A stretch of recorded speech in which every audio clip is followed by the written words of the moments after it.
بعد سيناريوهات هيتشكوكية كثيرة خالف بعضها كل التوقعات والتكهنات، وشهدت طياتها إثارة استثنائية ينفرد بها سحر كرة القدم عن باقي الرياضات، ثمن نهائي دوري أبطال أوروبا، وبعد طول انتظار حدد بصعوبة بالغة أسماء الثمانية المتأهلين الكبار، وأودى رسميا ب8 أندية أخرى خارج المضمار.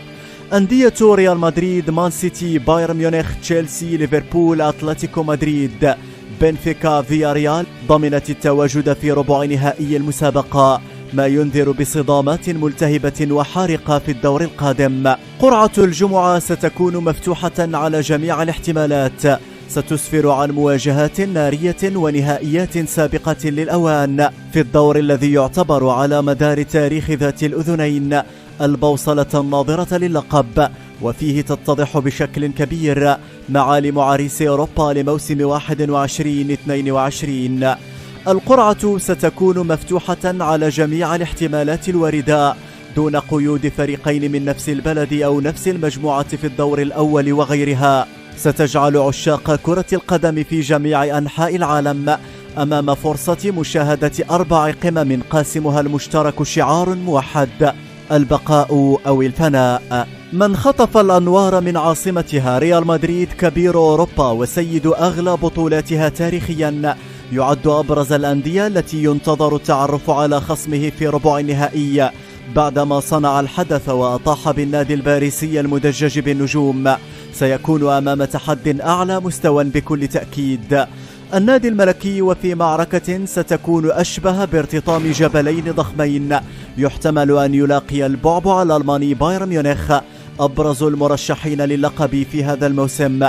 المواجهة الإسبانية الألمانية إن حدثت ستكون مليئة بذكريات الثلاثية المتتالية لريال مدريد مع زيدان، وكيف جعل ريال مدريد بقيادة المدمر رونالدو حينها جدار برلين ينهار عاما بعد آخر. النادي البافاري سيحمل شعار الثأر دون غيره من حامل ثأره ريال مدريد، عله يبرد مقامه في بطولة يتربع على عرشها 13 مرة. ثاني أبرز احتمالات هذا الدور مواجهة رجال المدرب الإسباني بيب غوارديولا المتعطش للقب قاري طال انتظاره بحنكة المدرب الألماني يورغن كلوب في معركة إنجليزية خالصة، أو مقارعة حامل اللقب تشيلسي رغم أزمته الداخلية التي يعاني منها في الوقت الراهن.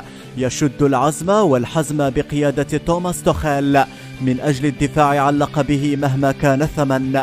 العنيد أتلتيكو مدريد، وبعد الإطاحة بالشياطين الحمر في قلب مسرح الأحلام أولد ترافورد، يتمسك بشراسته المعهودة بالمنافسة حتى الرمق الأخير، سيما وأن دوري الأبطال المنافسة الوحيدة التي قد تطيل مقام مدربه الأرجنتيني دييغو سيميوني بالواندا متروبوليتانو لموسم آخر.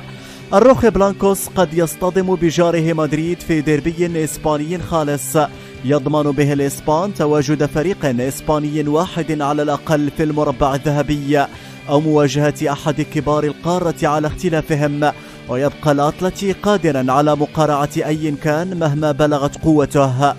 بنفيكا الذي أصر على التواجد في ربع نهائي دوري أبطال أوروبا بعد الإطاحة بمنافس قوي أياكس أمستردام وكرته الممتعة، كانت نهايته على يد ممثل البرتغال الذي قد يكون الحصان الأسود في هذه البطولة، رغم أن مواجهته لعملاق لا يشق له غبار بات في حكم المؤكد.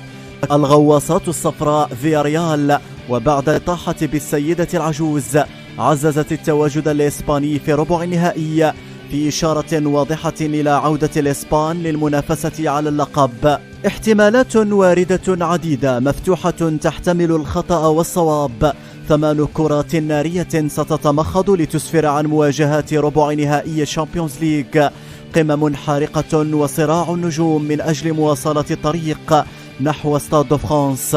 فما هي توقعاتكم لقرعة الجنون قبل الإفصاح عنها رسميا يوم الجمعة؟ وما هي مبارياتها الملتهبة حسب آرائكم في هذا الدور الحاسم؟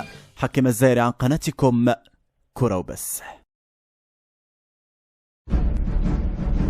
هنا الفرق بين من يعشق الكيان وبين من يلهث وراء الأموال. هنا الفرق بين التاريخ نفسه وبين من لا تاريخ له. دروس عدة وعنوان وحيد: إذا حضرت الريال بطل ما دونها، وإذا الريال يوما أرادت العبور فلا بد أن تستجيب الشباك، ولا بد لنيمار أن ينحني، ولا بد لدوناروما أن ينكسر. ريمونتادا للذكرى، غاب رونالدو ولكن بنزيما بالهاتريك حضرت باريس تجر خيلاءها إلى مدريد. حضر النجوم وفي العقل والأذهان أن ريال الذهب ستنحني أيضا في الإياب.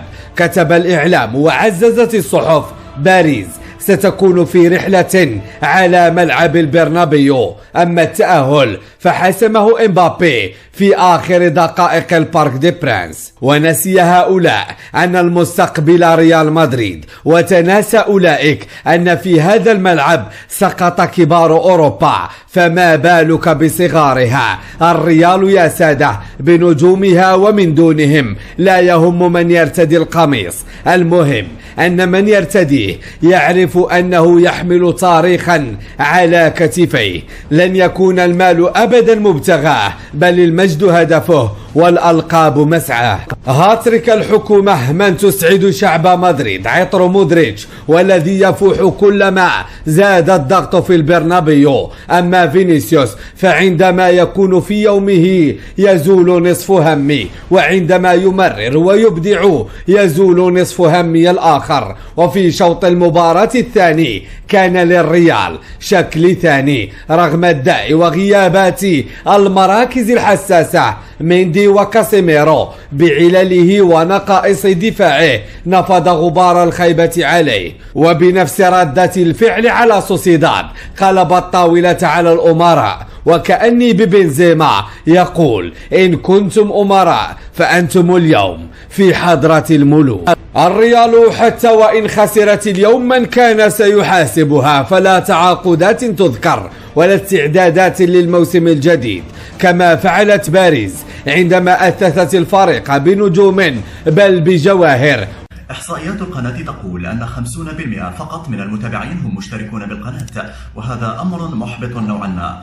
اشتراكك بالقناة لن يستغل أكثر من ثانية واحدة، لكنه سيزيد من إصرارنا وعزيمتنا لتقديم الأفضل والأروع في المرات القادمة بحول الله.